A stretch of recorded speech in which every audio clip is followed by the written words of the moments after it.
Ya Sayyidi Ya Rasulullah Ya man lahu ja'indallah. Hadirin sekalian yang dirahmati oleh Allah Subhanahu wa Ta'ala, di pagi hari ini tema yang kita ambil adalah penyesalan semu. Penyesalan semu. Apa itu penyesalan semu? Begini, banyak di antara kita ini yang kemudian oleh Allah diuji dengan melakukan dosa. Dan dosa yang ia lakukan boleh jadi bukan dosa kecil. Bahkan sebagian di antara ulama itu mengatakan apa? Ini untuk hati-hati ya. Ini artinya bukan kemudian yang ilmiah, bukan, tapi untuk kita semakin hati-hati. Para ulama mengatakan apa? Tidak ada dosa kecil. Semua dosa itu apa? Besar. Karena bukan dosanya, tapi kepada siapa kita berdosa. Betul apa enggak? Kita kasih contoh. Anda mukul kepalanya orang yang tidak dikenal. Anda pukul dari belakang, powak. Dan mohon maaf ya, ternyata orang itu orang yang tidak dianggap penting. Mukulnya sama, niatannya sama-sama menyakiti, tapi berbeda ketika yang Anda pukul ustadz di depan jamaahnya. Podo-podo ngebui, coba. Mana lebih berat? Mukul orang biasa atau mukul ustadz? Jawab. Belum sarapan. Coba, ini sama-sama mukulnya nih, pak, ngeplak gitu. Tapi yang pertama yang dikeplak orang di pinggir jalan yang nggak ada yang kenal, atau bahkan mungkin orang yang ya nggak jelas gitu, dikeplak pak gitu. Dalam keadaan yang lain Anda sama-sama mukulnya, tapi yang Anda pukul seorang ustadz di atas pengajian di depan jamaahnya. Mukulnya sama, mana yang lebih berat hukumannya? Padahal sama-sama apa?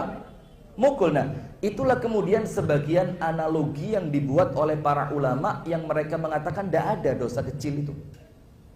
Karena bukan masalah besar atau kecilnya dosa, tapi kepada siapa kita berbuat dosa. Itulah kemudian dikatakan la tanzur ila sigharil ma'asi. Jangan kamu meremehkan dan melihat kecilnya maksiat. Walakin akan tetapi unzur man huwa ta'asihi. Tapi lihat kepada siapa engkau bermaksiat, yaitu kepada Allah Subhanahu wa Ta'ala, yang tidak pernah berhenti menurunkan nikmatnya kepada kita, yang tidak pernah berhenti menurunkan penjagaannya kepada kita, yang tidak pernah putus menjadikan kita senantiasa bahagia. Ternyata semua nikmat-nikmat Allah itu kita gantikan dengan kemaksiatan. Sampai sini paham ya? Jadi jangan ngelihat besar atau kecilnya. Nah, kemudian ketika ada di antara kita, dan bisa jadi kita pribadi, yang oleh Allah diuji dengan dosa besar. Na'udzubillah min syarri dzalik, a'azzanallahu wa iyyakum ajma'in. Semoga Allah memuliakan kita semua, amin. Diuji dengan perzinaan, diuji dengan minuman keras, diuji dengan perjudian, bahkan dengan rentetan dosa besar yang lain. Kemudian di suatu saat Allah ilhamkan ke dalam perasaan kok jenuh ya. Jadi perasaannya itu merasa kok hidup gini-gini terus ya. Apa yang terjadi? Akhirnya mulai dia buka-buka YouTube, buka kitab-kitab yang dia punya. Dia mulai deketin teman-teman yang nampak luarnya orangnya baik.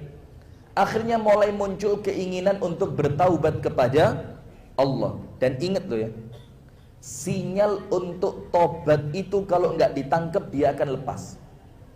Sinyal yang Allah kasih, untuk Anda bertobat, misalkan ketemu teman lama yang sekarang teman lamanya jadi orang soleh, itu sinyal untuk tobat.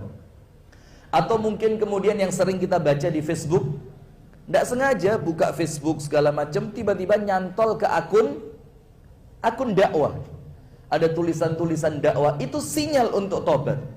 Kalau nggak segera ditangkap, dia akan lepas. Nah, maka dengan itu dia mulai muncul keinginan tobat, mulai, ya Allah kok pengen tobat ya, akhirnya tobat. Dia menyesal kepada Allah Subhanahu wa ta'ala. Apapun sebab dia bertobat, itu tidak jadi masalah. Yang penting intinya dia tobat. Nah, tapi kemudian setelah pertaubatan ini muncul, dia menjadi orang yang taat kepada Allah Subhanahu wa ta'ala. Dia menjadi orang yang senantiasa istiqomah, datang ke tempat-tempat yang baik. Dia senantiasa mendatangi teman-teman yang baik. Tidak putus sholat 5 waktu di masjid. Tidak putus tangannya dari membaca Al-Quran. Tidak putus matanya untuk senantiasa melihat kebaikan-kebaikan. Sampai di suatu titik Allah menguji dia. Apa ujian? Mudahkan dia menuju pintu kemaksiatan yang sebelumnya dia bertobat darinya. Coba, kisah seperti ini ada apa enggak? Tobat dari narkoba, lama sudah, setahun, 2 tahun, 3 tahun, 5 tahun, bahkan kepikiran narkoba. Di suatu hari ada temennya ngajak gratisan.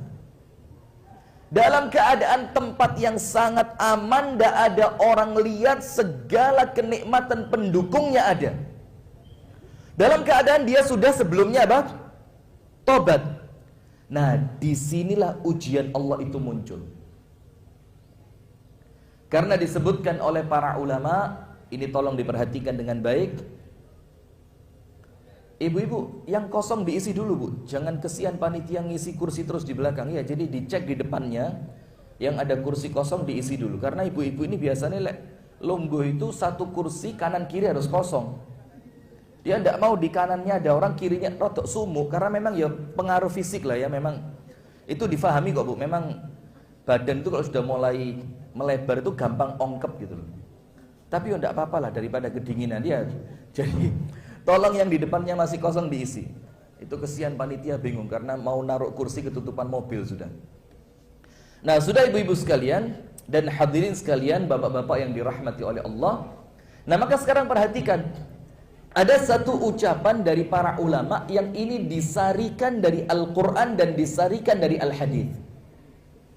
Dan ucapan itu berbunyi sebagai ujian untuk orang yang tobat, supaya ketika dia bertobat itu penyesalannya bukan penyesalan semu. Tahu penyesalan semu ya? Tobat sambel. Sekarang tobat lombok ya. Pedes, tidak enak. Bahkan sampai sakit perut, sampai ke toilet tidak berhenti-berhenti, mondar-mandir toilet. Besok penyakitnya sembuh, makan gorengan lagi, lomboknya lagi, cabenya lagi, ya enggak? Maka dibilang tobat apa? Sambal. Ada lagi istilah yang lain, anget-anget apa? Majelis taklim ini ya. Dibatin nih, gak usah disebut ya. Para ulama mengatakan, mataba abdun, tidaklah bertaubat kepada Allah seorang hamba. Ini di sini abdun. Abdun itu artinya ya siapa saja. Mau yang tobat orang yang mantan preman, mau yang tobat orang yang mantan koruptor, mau yang tobat orang yang tobat dari perjudian, siapapun dia dari dosa apapun, mataba abdun, tidaklah bertaubat kepada Allah seorang hamba. Mataba abdun lillahi illa, kecuali imtahanallahu sidqa taubatihi bitashilis sabili lidzambi allazi taba minhu. Tidaklah seorang hamba itu bertaubat kepada Allah dari suatu dosa kecuali Allah menguji dia. Nah, ini kuncinya di sini. Kecuali Allah akan menguji dia. Apa ujiannya? Allah buka dengan mudah menuju pintu kepada suatu dosa yang dia telah bertobat darinya. Ini ucapannya para ulama. Jadi ketika Anda bertobat dari kemaksiatan, katakan narkoba. Setelah tobat Anda itu berjalan di awal mulus. Kan biasa ya, kalau masih awal kan masih apa ya? Enggak enak. Ini ibadah enak, ini sholat nikmat, ini kumpul majelis taklim luar biasa membahagiakan. Tapi lama-kelamaan kan juga muncul futur namanya. Futur itu apa? Futur itu kalau bahasa gampangnya kejenuhan gitu loh ya. Jenuh. Wong masjid iki gak seru. Mek ngene tok. Gak tahu nyetel sound sing banter jeder. Atau imam itu sekali-sekali pakai gaya reggae gitu. Atau muadzin itu sekali-sekali pakai gaya, muadzinnya jangan gaya Mesir Arab terus, sekali-sekali muadzin pakai gaya klub malam gitu loh. Adzannya itu banterno didik kayak musik. Nah, lama-lama kan jenuh. Nah, ketika dia muncul kejenuhan itu, disinilah ujian Allah datang. Apa ujiannya? Litashilis sabili ila dzambil ladzi taba minhu. Allah mudahkan dia ketemu teman, mendapatkan kemaksiatan yang dia telah bertobat sebelumnya darinya. Nah, maka di sini oleh Allah tobat Anda diuji. Kalau Anda katut kembali, Anda kumat kembali, Anda lakukan lagi, itu artinya tobat Anda tidak berdarah-darah. Tapi kemudian Anda sekedar berharap, wong tobat itu mesti enak, mesti mudah.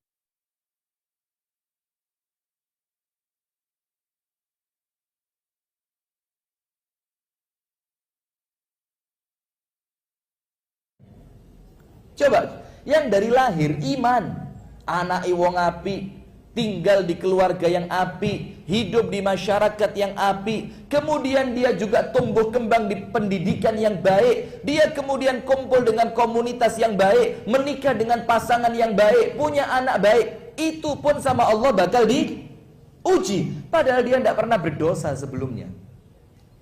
Apalagi orang yang sempat menyakiti Allah dengan kemaksiatannya. Gini. Pelan-pelan, cek gak bingung Anda ya. Ada seorang suami ketahuan istrinya selingkuh. Ya enggak? Na'udzubillah. Semoga Allah melindungi kita semua. Amin ya rabbal alamin. Dan Allah melindungi keluarga kita, Allah melindungi anak turun kita. Amin ya rabbal alamin. Sudah? Kemudian ketahuan istri, sama istri dimaafin.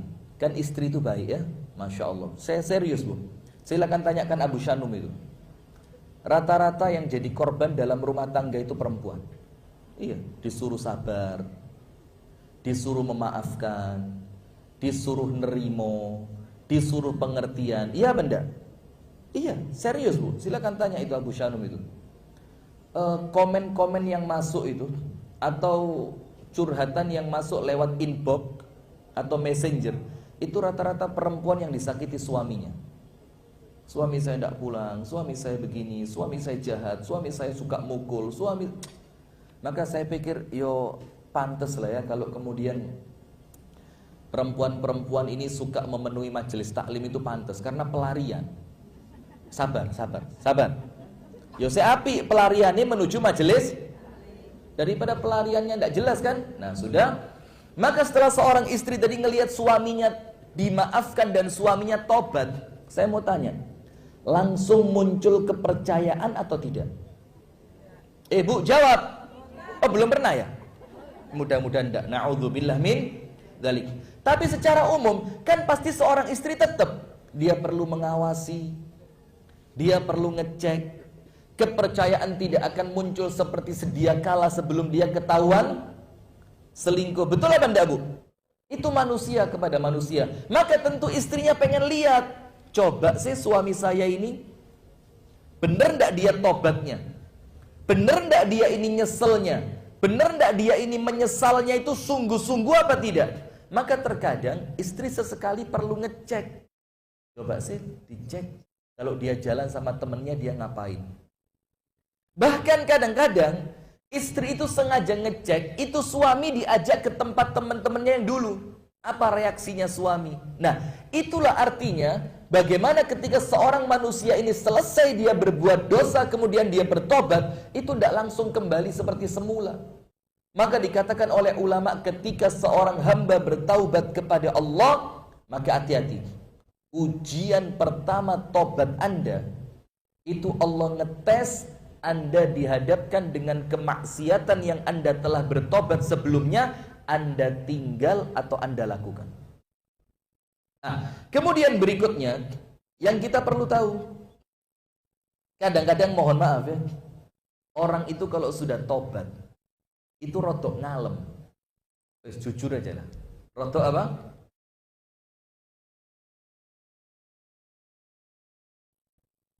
Tanpa kita mengecilkan saudara-saudara kita yang berjuang untuk benar-benar jadi mu'alaf gitu loh. Tapi yo ono ai yang kemudian ngalem. Oh, kalau saya tidak dibantu saya mau murtad kembali. Lah, ini urusanku apa urusanmu? Kita jadi mikir, ini ketika kamu murtad itu yang masuk neraka kamu apa saya? Walaupun tetap kita harus tanggung jawab. Kita harus mengentaskan dia dari kekufurannya. Kita harus membantu dia dengan segala problematikanya. Kita harus dengan sukarela memberikan semua yang kita mampu untuk menjaga keimanannya dia. Tapi kan ya tidak mungkin kalau kita 24 jam suruh ngenakin dia terus. Lawang rumah tangga kita kadang-kadang juga perlu dirawat. Kerjaan kita kadang-kadang juga perlu diperhatikan. Kadang-kadang apa yang kita... Nah itu loh, jadi jangan kemudian setelah tobat itu ngalem. Ngalemnya bagaimana? Saya ini tobat ya akhi, tolong saya diperhatikan. Dia mau dikasih Alphard gitu loh. Lagi ini mulai cilik mukmin gak duwe Alphard kok. Iki ke tobat wingi sore njaluk Alphard atau wis ele-elean Velfire lah. Ngawur ele-elean. Wapi iki. Nah, maka dengan itu kadang-kadang ada orang itu kalau tobat, setelah tobat ngalem. Ngalemnya apa? Ya ndak apa-apa, cuma ya mbok ngaca diri. Gini loh. Gambaran-gambaran ketika dia bertobat itu kepinginnya apa? Kemudahan dari Allah. Betul apa enggak? Dan Allah kasih kemudahan enggak? Allah kasih insya Allah. Gambarannya apa? Langsung ketika ibadah itu bisa nangis. Insya Allah di awal-awal mesti bisa. Karena masih besar ketika dia melakukan kemaksiatan. Habis tobat, langsung teman-temannya semua disuruh percaya sama dia. Langsung disuruh jadi bendahara masjid. Lu bendahara lu ini, sing megang apa? Dia harapannya begitu. Padahal ini satu hal yang perlu difahami oleh orang yang telah bertobat. Apa itu?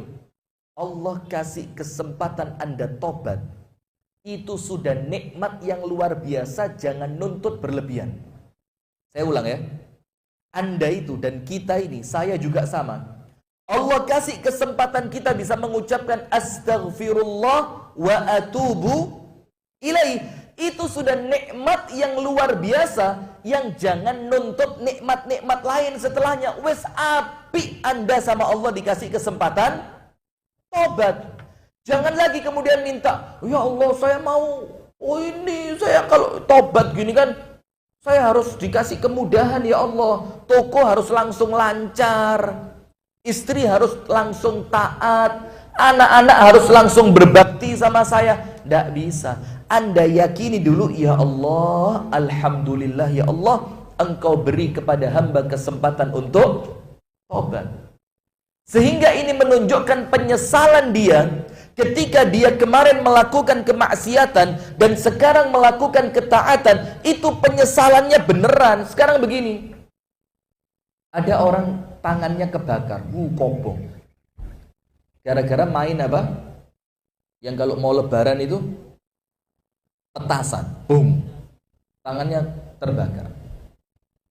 Bahkan sama Allah dikasih tanda cinta supaya dia tidak balik, supaya dia tidak mengulangi kesalahannya. Salah satu di antara ruas jarinya itu apa? Putus. Ini kan setiap dia lihat nanti dia ingat, oh ini berarti saya tidak boleh mengulangi lagi. Nanti dia pengen dilihat jarinya, oh saya tidak boleh mengulangi lagi. Dia kira-kira saat itu ketika jarinya terputus, dia nyesel enggak? Bu, nyesel apa enggak? Nyesel kan? Kenapa? Ini jari bisa enggak disambung?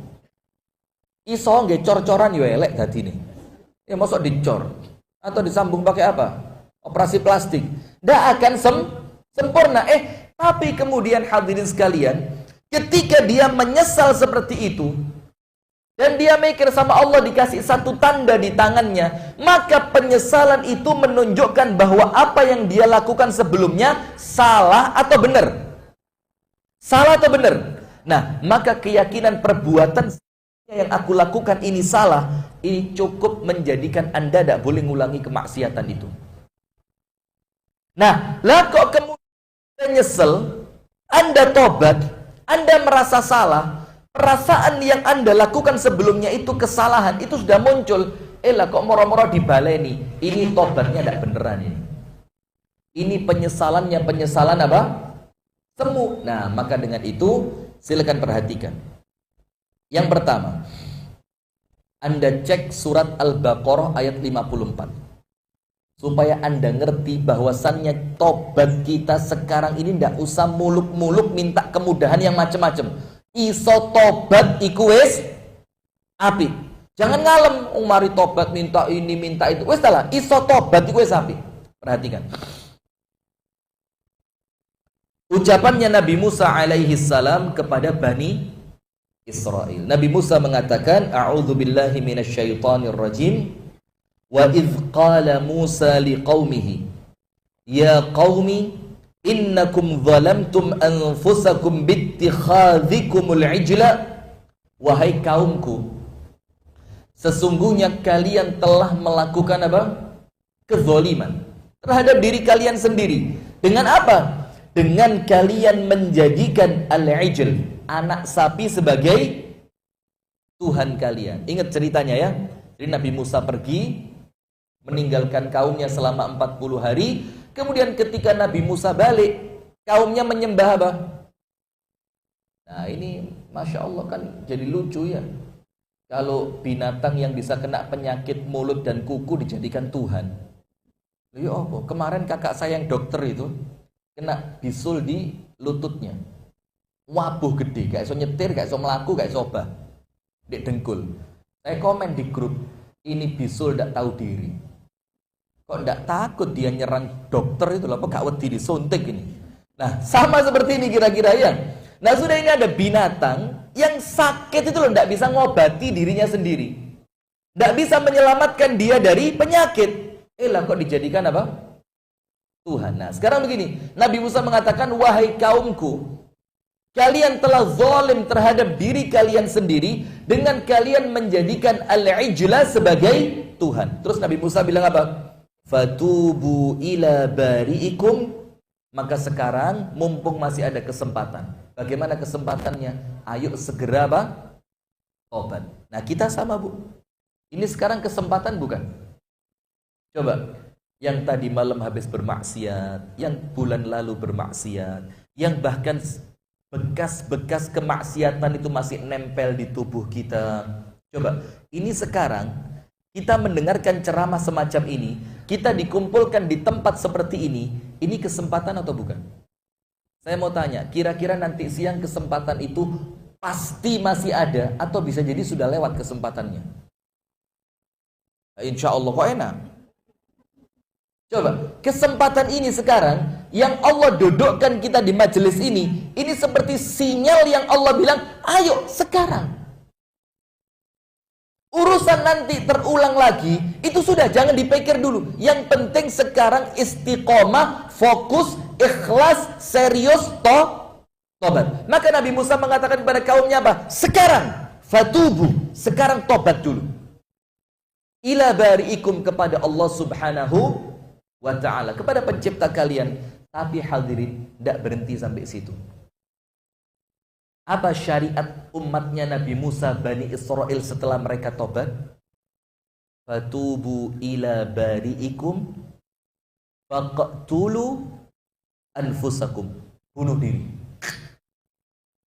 Bayangin, umatnya Nabi Musa kalau tobat kepingin tobatnya diterima, setelah tobat disuruh apa? Disuruh apa?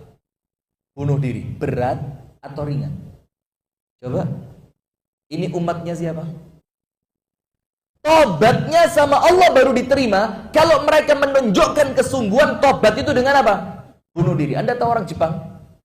Orang Jepang kalau malu ngapain? Kalau malu ngapain? Orang Indonesia ketahuan korupsi ngapain? Pakai rompi orange di depan kantor KPK. Ini adalah jebakan dari lawan politik saya. Drone. Jebakan dari lawan politik dari mana? Ente kok gelem dijebak gitu loh. Iya. Ini kok kayak tikus dikasih ikan asin, dimasukkan jebakan, moro-moro gulune kena. Itu loh. Kalau tahu jebakan, kenapa didatengin kan gitu? Nah, ini makanya hadirin, kaumnya Nabi Musa itu tidak bisa tobat seperti kita. Ya Allah, nangis tobat ya Allah. Tobat, terus sholat, melakukan amal soleh. Kalau kita kan cukup. Kaumnya Nabi Musa dibilang apa? Fatubu ila bari'ikum faqtulu anfusakum. Kemudian apa? Setelah tobat, seperti orang Jepang, disuruh pakai katana. Tahu katana? Mobil roda 4 itu. Dimasukkan ke jantungnya. Supaya matinya itu enak. Lumayan, mati ini enak, mari mati soro.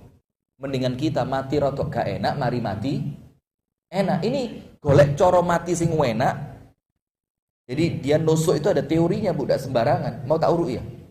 Nanti praktek bareng-bareng. Kayak sunat ya.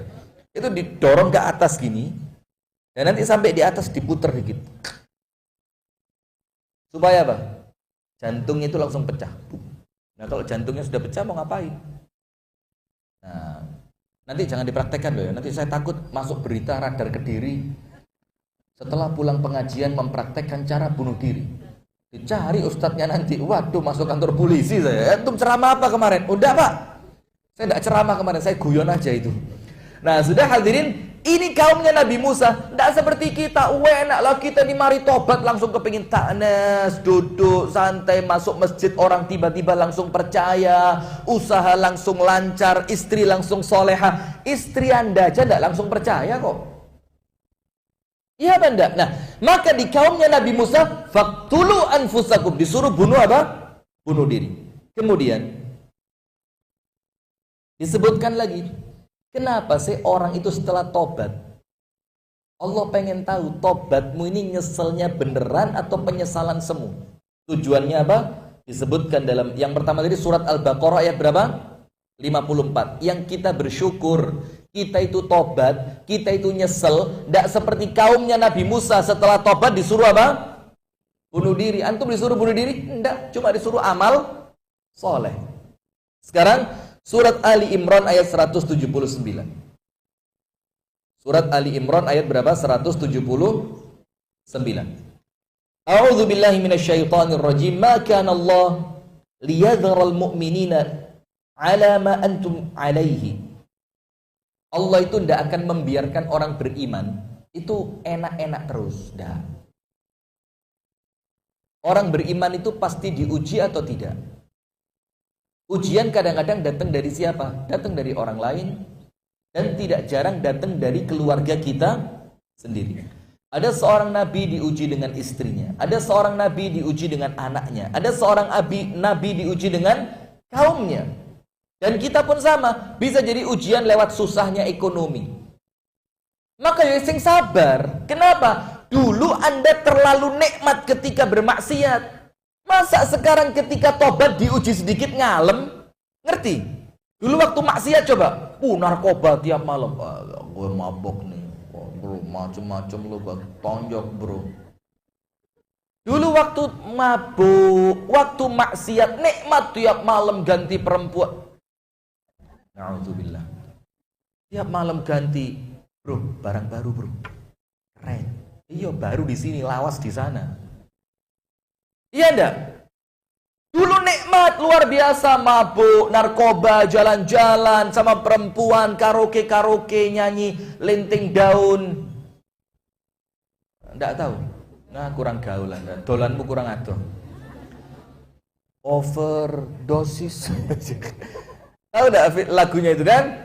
Nah, sudah nyanyi begitu, seneng-seneng. Sekarang setelah tobat, dulu waktu seneng dia tidak mikir susah. Sekarang setelah tobat sama Allah diuji sedikit dengan susah. Susahnya apa? Orang tidak seberapa percaya dengan dia. Yo yang sabar. Usaha jatuh bangun. Yo yang sabar. Ini gantinya dulu waktu maksiat kamu terlalu nikmat. Loh, orang beriman kalau gak tahu nikmatnya sabar kok.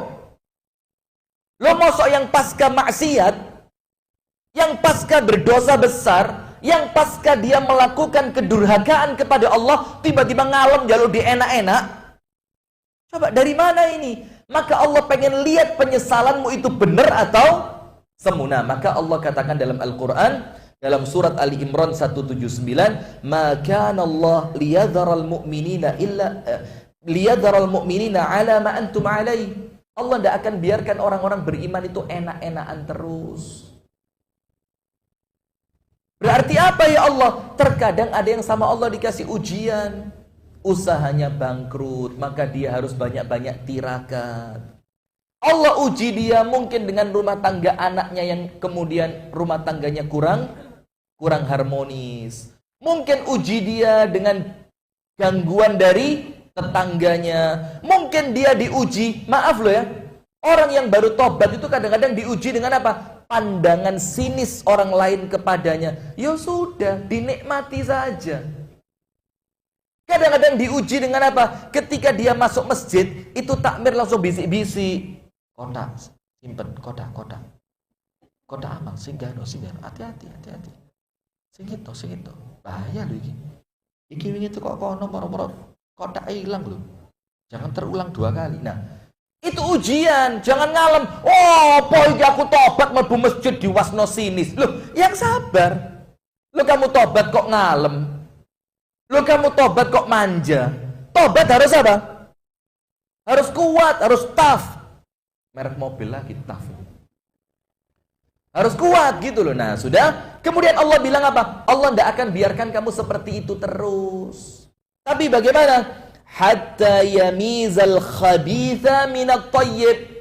Datangnya ujian dalam keadaan setelah kita bertobat. Itu tujuannya apa? Untuk Allah ngayak. Ngayak itu apa?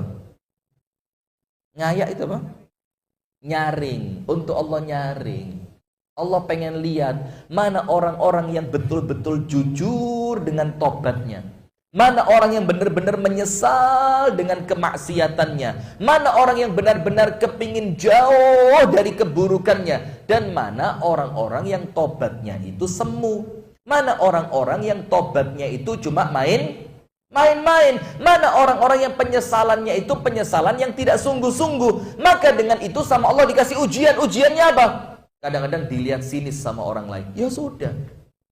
Kadang-kadang tidak dipercaya sama orang lain. Loh, ya sudah, kita harus tahu diri. Betul apa enggak? Nah, maka datangnya ujian setelah tobat, itu kemungkinannya 2. Kemungkinannya berapa? 2. Nomor 1. Tobatnya sama Allah diterima. Kemudian Allah ingin meningkatkan derajatnya dengan datangnya musibah. Jadi jangan curhat sama Ustadz, tapi kita balik nakal mana wis Ustadz ya. Lu wis tobat juga lo Ustadz, ya Allah, kepingin dadi takmir masjid, kepingin dadi ketua takmir, dicoret jenengku Ustadz. Tobatnya kapan? 24 jam yang lalu Ustadz. 24 jam yang lalu, iya. Terus sekarang kepingin jadi apa? Ketua takmir Ustadz, kan yo harus totalitas Ustadz. Kemarin maksiat totalitas, mosok sekarang tobat gak boleh jadi ketua takmir. Waduh, ini tidak bener ini. Kalau masjidnya Mustaqim sih lumayan ya. Kalau masjidnya Darussalam Kasembon susah. Leksinya panjang. Maaf loh, takmir Mustaqim ya. Mustaqim ini Masya Allah ya. Mustaqim ini takmir masjid yang paling aktif. Luar biasa Masya Allah. Aktif pergantian ketua. Aktif ya Masya Allah. Jadi ketua itu Masya Allah. Rollingannya itu bagus. Gak sempet ngawur, digenti. Gak sempat korupsi wes di. Ini bagus, ini perlu dicontoh masjid-masjid yang lain ini ya. Jadi saya apresiasi buat takmir Masjid Mustaqim. Nah, berikutnya apa? Kemungkinan yang pertama datangnya ujian setelah tobat itu karena apa ibu-ibu? Karena Allah terima tobatnya. Tapi setelah tobat itu diterima, Allah merasa tidak cukup kamu cuma tobat. Derajatmu perlu diangkat. Dan musibah yang datang itu, Bu, musibah yang datang itu, Anda tahu enggak? Musibah yang datang itu bukan hanya menghapuskan dosa, tapi musibah yang datang itu bisa meninggikan derajat. Contoh, para nabi dapat musibah enggak? Musibahnya para nabi itu berupa ujian. Betul apa enggak? Saya mau tanya, nabi itu punya dosa apa enggak? Ibu-ibu, nabi punya dosa apa enggak? Enggak punya dosa. Tapi kenapa justru yang paling tidak berdosa ujiannya yang paling berat? Sampai Rasulullah katakan, inna asyaddan nasi bala'an al-anbiya.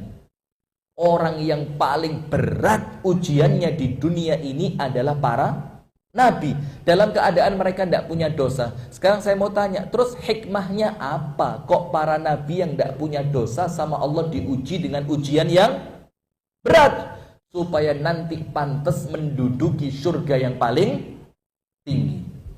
Nah, maka Anda setelah tobat ya begitu.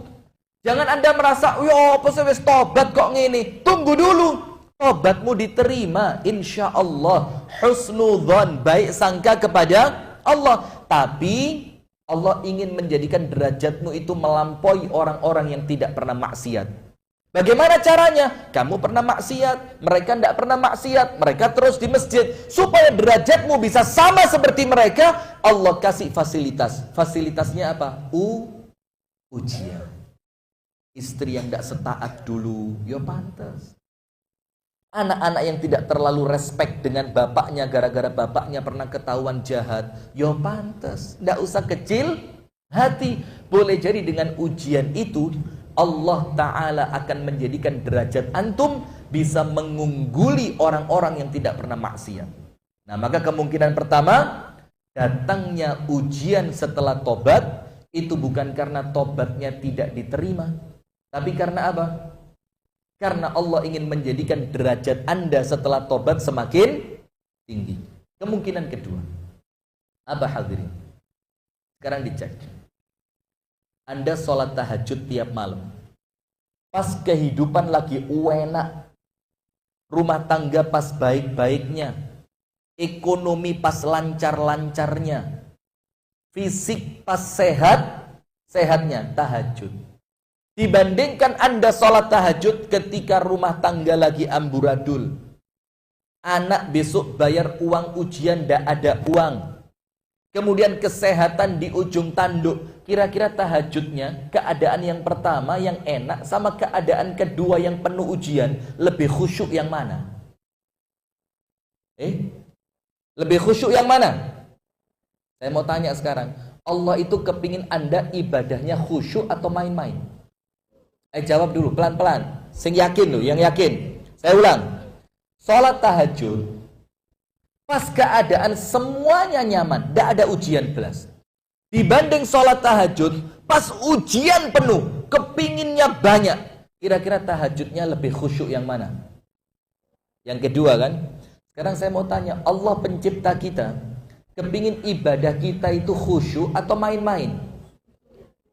Berarti kalau Anda tidak bisa khusyuk ketika dalam keadaan baik, Allah akan mencubit Anda, Allah akan memberikan rahmat kepada Anda, Allah akan menyayangi Anda, supaya Anda bisa mendapatkan khusyuk di dalam sholat. Itu rahmatnya Allah, cubitannya Allah, supaya Anda mendapatkan kekhusyuan sholat dengan musibah.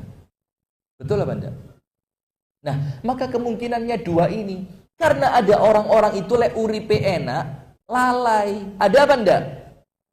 Kuncinya apa? Wallahu ya'lamu wa antum la ta'lamun. Allah yang tahu sementara Anda tidak tahu.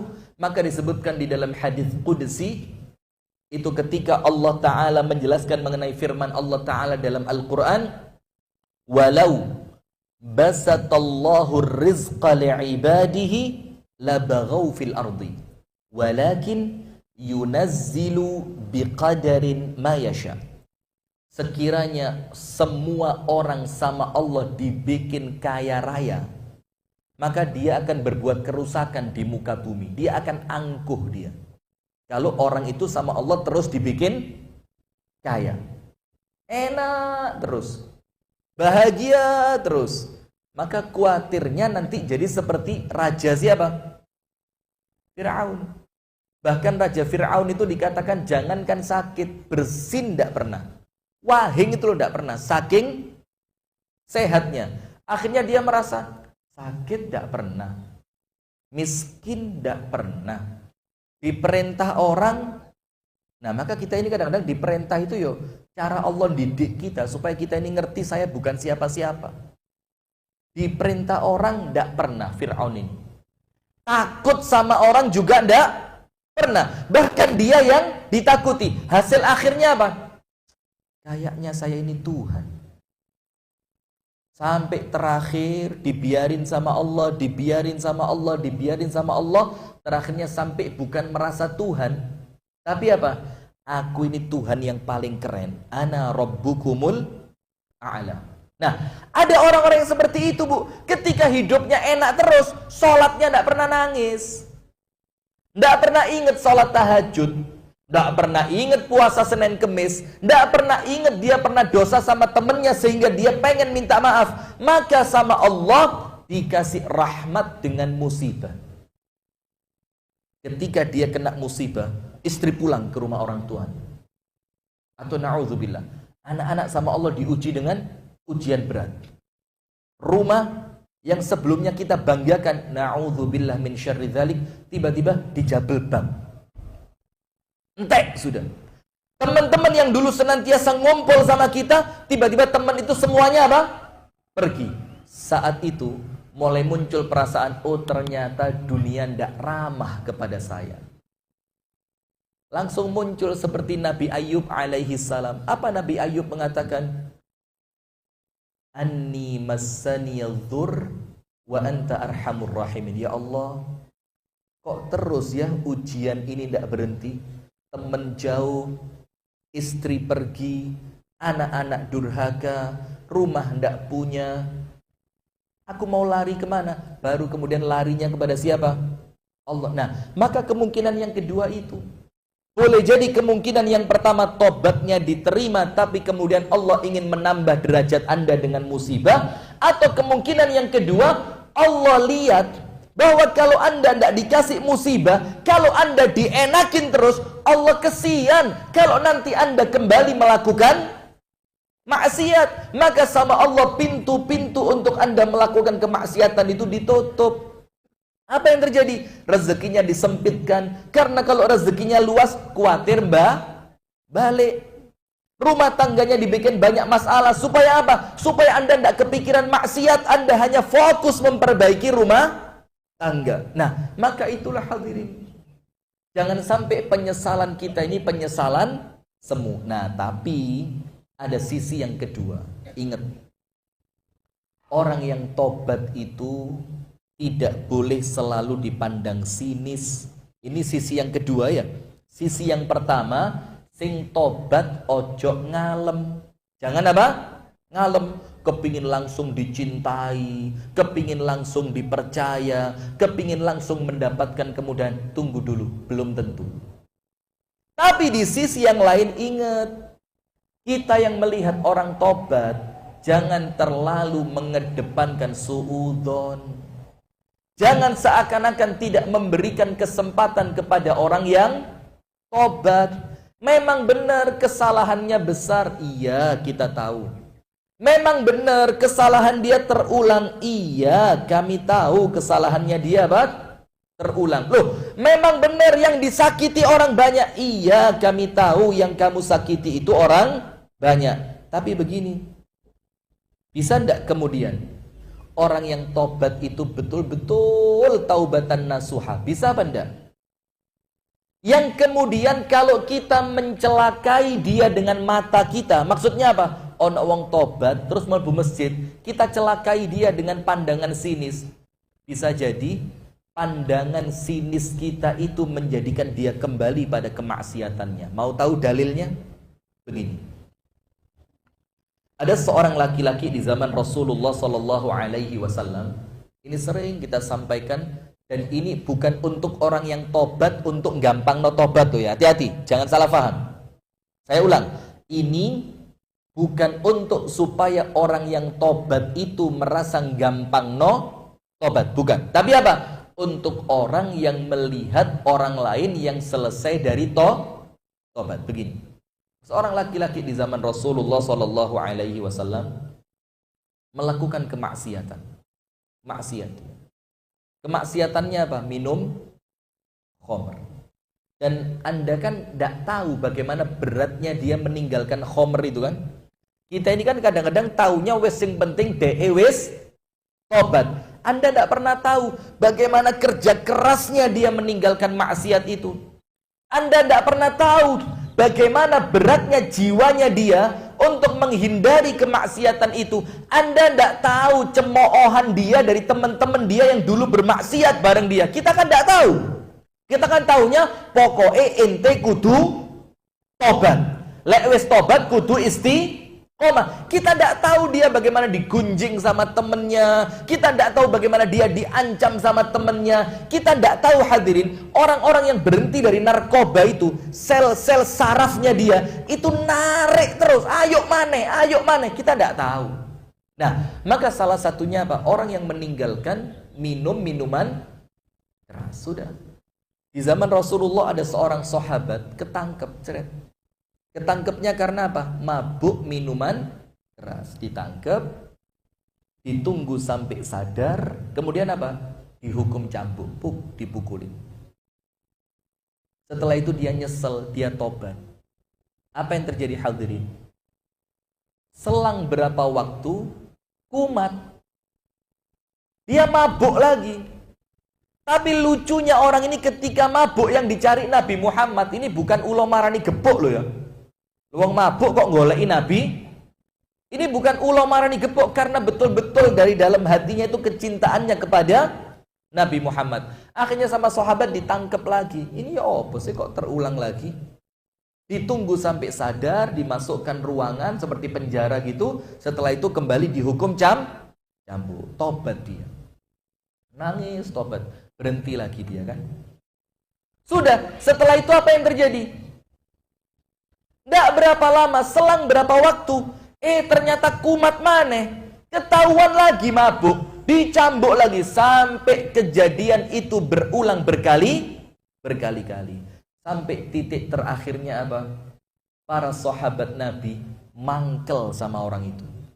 Dibilang apa ketika dicambuk? Allahumma la'anhu ma aktsara ma yu'tabi. Ya Allah, yang satu ini dilaknat saja wis bunuh aja lah, masukin neraka langsung aja.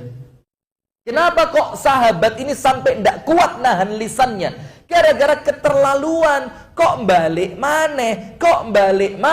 Kok seakan-akan tobatmu itu tidak serius? Kok seakan-akan penyesalanmu itu penyesalan yang semu? Sampai dia tidak kuat ngomong apa? Wes ya Allah, dilaknat saja.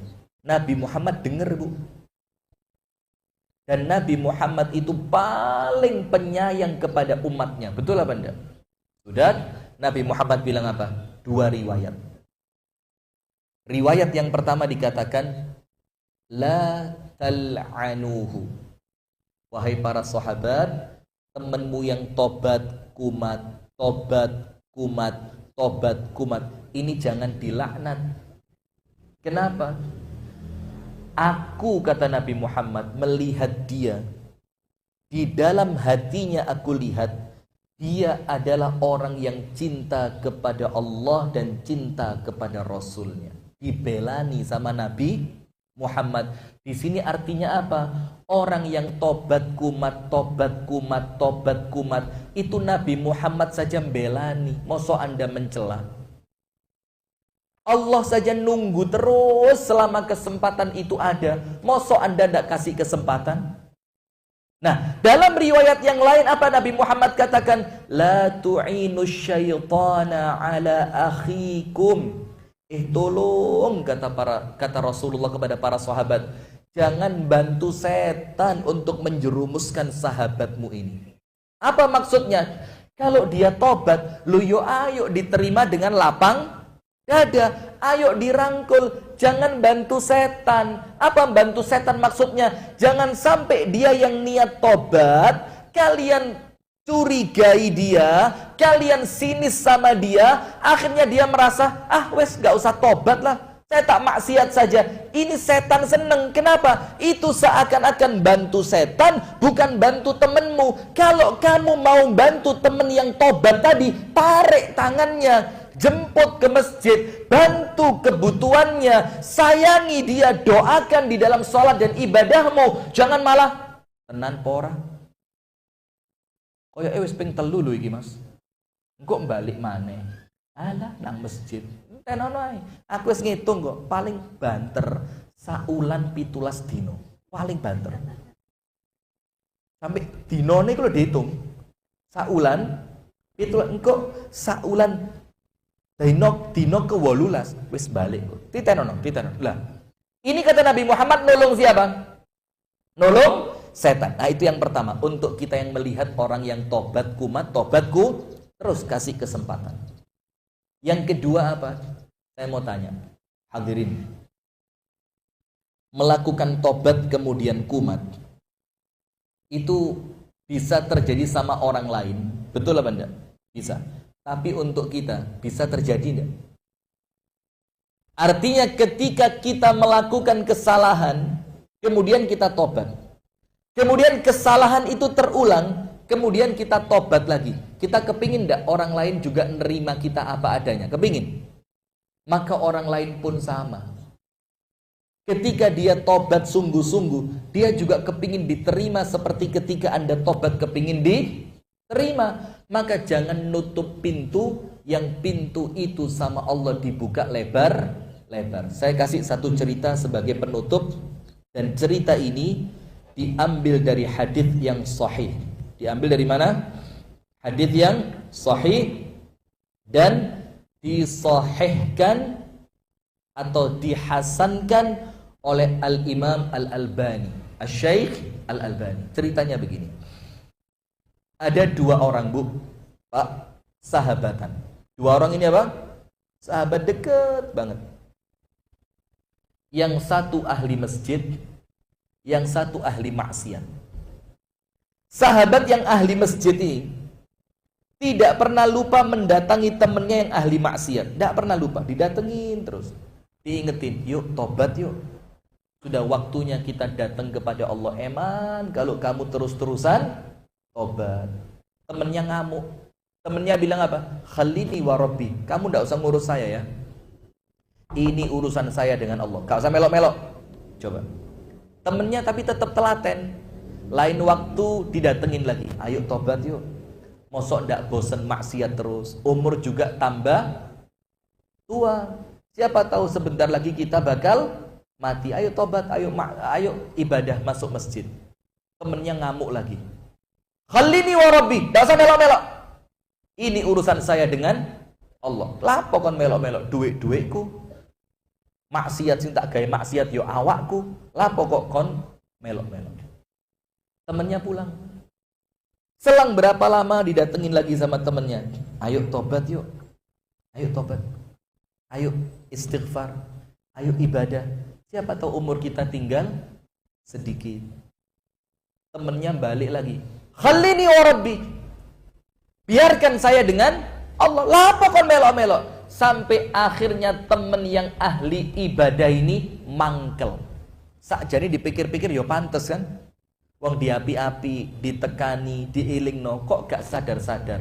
Ditekani maneh, diilingno gak. Terus sampai temennya marah, bilang apa? Wallahi, demi Allah, la yaghfirukallahu abadan.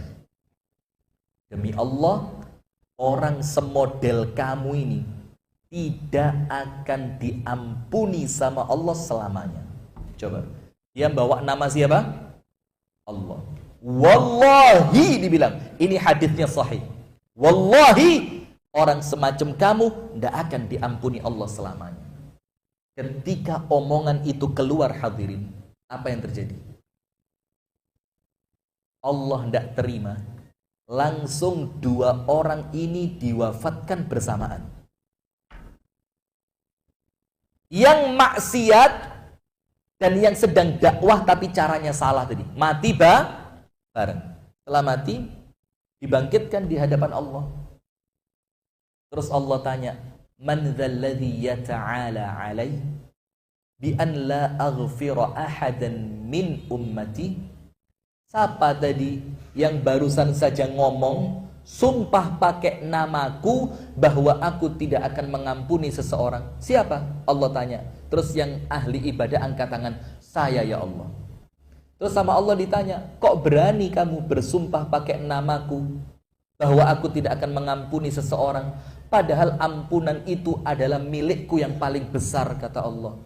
Terus dia bilang, ya Allah, tak ingetin sekali, ngotot. Tak ingetin 2 kali, nyolot. Tak ingetin 3 kali, nyokot. Marah saya, ya Allah, saya ngajak baik-baik. Dia dalam keadaan dosa besar, lah kok gak gelem dijak tobat. Maka saya bilang, ya sudah, kalau seperti ini Allah selamanya tidak akan mengampuni kamu, demi Allah. Allah bilang, enggak, kamu salah. Apa yang terjadi akhirnya? Sebelum ahli ibadah yang sombong tadi dimasukkan ke neraka, Allah bikin dia ngerti. Allah panggil malaikat, ayo malaikat kumpul dulu semua di sini. Lihat itu yang mati dalam keadaan maksiat tadi. Lihat itu dia, kata Allah. Apa yang terjadi? Demi Allah, kata Allah, bi'izzati, dengan kemuliaanku, wa jalali, dan dengan keagunganku, semua malaikat, kata Allah, aku perintahkan jadi saksi, aku ampuni dia dengan luasnya ampunanku. Dan yang sombong ini, yang ngomong bahwa Allah tidak akan mengampuni temannya selamanya karena dia ngotot maksiat, tidak mau tobat, karena kesombongannya, kirim dia masuk ke dalam neraka. Nah sekarang apa hak Anda untuk tidak nerima orang yang tobat? Apa hak Anda untuk terus sinis sama orang yang sudah tobat? Siapa tahu penyesalannya dia itu penyesalan yang sungguh-sungguh yang hanya Allah yang tahu. Maka Anda tahu perempuan Ghamidiyah? Tahu perempuan Ghamidiyah? Alah, saya serius gelewedek terakhir ini. Perempuan Ghamidiyah tahu? Sudah ya, Pak Amir, tutup sampai sini ya. Ini salah tempat pengajian. Masuk Abu Sanum, jadwalnya di sini memang tadi. Kayak salah tempat ini. Sudah, perempuan Ghamidiyah ini, Bu.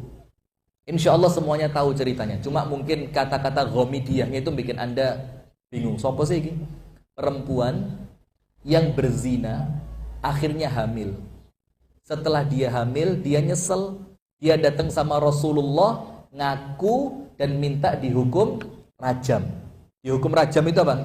Dilempar pakai batu sampai mati. Supaya apa? Supaya dosanya dia selesai di dunia dan di akhirat dia tidak punya tanggung jawab. Datang sama Rasulullah, ya Rasulullah, asabtu haddan fa'aqim alayya haddi. Ya Rasulullah, saya melakukan dosa. Wes ya Rasul, saya ngaku, cepet-cepet aja saya dirajam. Rasulullah bilang apa? Duh, kamu dosa apa? Saya berzina. Apa buktinya, kata Rasulullah? Ini saya hamil. Dalam keadaan saya sudah pernah nikah, maka namanya zina muhson.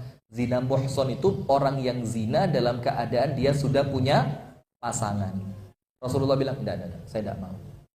Terus apa? Tunggu dulu sampai kamu lahirkan anakmu. Anda tahu? Selama 9 bulan dia nunggu anaknya lahir. Tiap malam matanya sampai hampir buta. Itu nangis tidak berhenti karena penyesalan di dalam hati yang panas membakar dirinya. Subhanallah, lihat. Setelah 9 bulan, dalam satu riwayat, saya cerita ini merinding. Dalam satu riwayat, Bu, dia datang ke hadapan Rasulullah dalam keadaan jalannya masih miring dan darahnya itu masih ngalir di kakinya. Digendong bayinya, dibilang apa? Ya Rasulullah, inni wada'tuhu. Ya Rasul, ini loh sudah lahir. Dulu kan kamu nyuruh saya nunggu sampai anak ini lahir. Saya sudah tidak kuat ya Rasul, nunggu sampai 9 bulan. Saya takut sama Allah, kata dia. Ini anaknya lahir, tolong saya dihukum. Rasulullah bilang apa? Irji, pulang. Saya tidak mau, kata Rasulullah. Apa? Susuin dulu sampai anakmu bisa makan roti. Nangis lagi ini perempuan tiap malam sambil dia nyusuin anaknya. Sambil dia ngelatih anaknya makan roti. Bukan diperlambat loh, Bu. Sambil dilatih anaknya makan roti, dibilang, ayo nak, cepet nak, ibu sudah tidak kuat, takut sama Allah.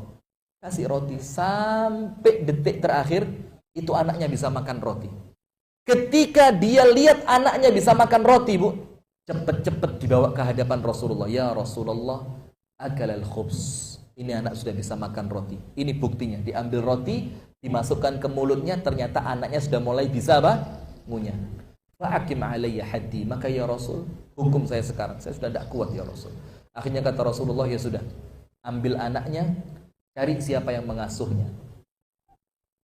Sudah dicek, betulan ternyata biasa makan roti, dipendem perempuan itu sampai batas leher. Supaya apa? Tidak goyang, dilemparin pakai batu. Salah seorang sahabat ngelempar pakai batu besar dengan perasaan mangkel sama perempuan itu, dibilang, seakan-akan kalau bahasa kita apa? Rasa no. Rasulullah bilang apa?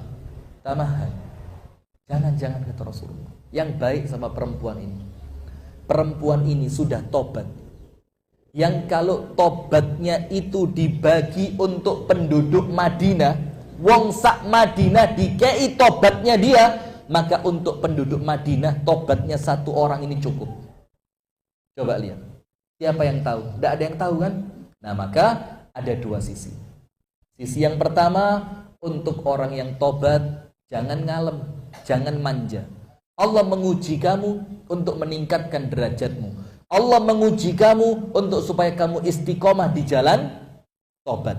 Dan untuk kita yang melihat orang yang tobat kumat, kita tidak punya hak untuk menghakimi dia. Betul apa enggak? Penutup, innal ladzina yakhshawna rabbahum bil ghaibi lahum maghfiratun wa ajrun karim. Orang-orang yang takut kepada Allah dalam keadaan innal ladzina yakhshawna rabbahum bil ghaib. Apa menurut Al-Syeikh Muhammad Amin Asy-Shinqiti, penulis tafsir Adwaul Bayan? Orang yang takut kepada Allah bil ghaib itu apa? Setelah dia tobat, Allah buka pintu maksiat yang sama, tapi dia takut kepada Allah, dia tinggalkan pintu itu dalam keadaan mudah dia capai, karena dia merasa, enggak ya Allah, saya sudah tobat ya Allah, padahal tidak ada yang lihat. Apa yang Allah kasih buat dia? Dua, maghfirah, langsung Allah ampuni dia, dan Allah masukkan dia ke dalam syurga yang paling tinggi. Hadanallahu wa iyyakum ajma'in. Itu yang dapat kami sampaikan, semoga ada manfaatnya. Kurang lebihnya mohon maaf. Subhanakallahumma wa bihamdika, asyhadu an la ilaha illa anta, astaghfiruka wa atubu ilaik. Assalamualaikum warahmatullahi wabarakatuh.